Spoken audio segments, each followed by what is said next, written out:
كيف حالكم أستاذتنا؟ أهلا بك عزيزي، من أي بلاد أنت؟ اليمن. اليمن. نعم. أول مشاركة لدينا من اليمن. أهلا وسهلا. حياكم الله أستاذة. طبعا أولا أنا معجب بمحتواك الجميل والنادر رغم الهراء الموجود في هذا العالم الأزرق، وأحييك على هذا المجهود. شكرا شكرا أستاذي. لدي طبعا مشاركة، ومغزى مشاركتي هو أن أسمع ملاحظاتك ورأيك أيضا. نص من كتابتك. نعم. طيب، أتمنى أن لا يكون النص طويلا. إن شاء الله. إن شاء الله، تفضل. طبعا عنوان القصيدة هو من أنا.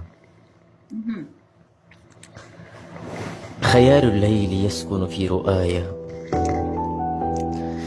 وخيل الصمت تصهل في دجايا، صراخ الآه يصخب في فؤادي، وكل الحزن يخلق من أسايا.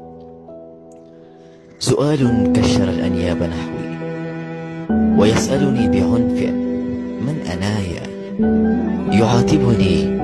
يعاتبني ويضنيني بماذا، ويسأل من أنا ولما حنايا.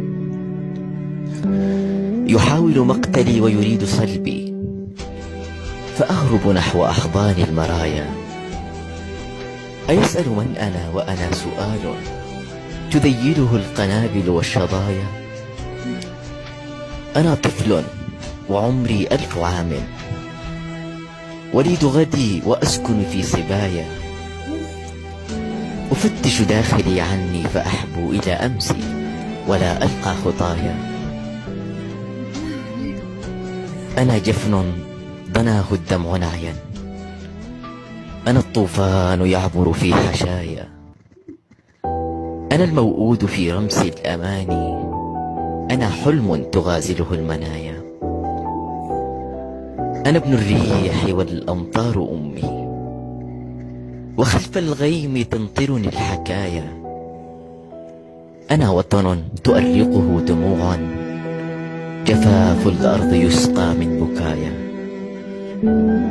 أنا لون سماوي حرون، أكابر أن أعيش بلا سمايا.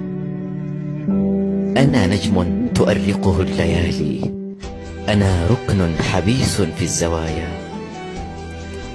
أتعرفني لتقرأ صمت بوحي، أتدرك ما تخبئه شفايا. أنا عني فقيد لم أجدني، وتحملني كما طفل يدايا.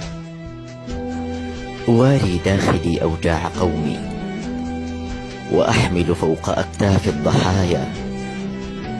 خفافيش المساء تنال صبحا، وصبحي مات حزنا في مسايا، وصبحي مات حزنا في مسايا. بسلامتكم.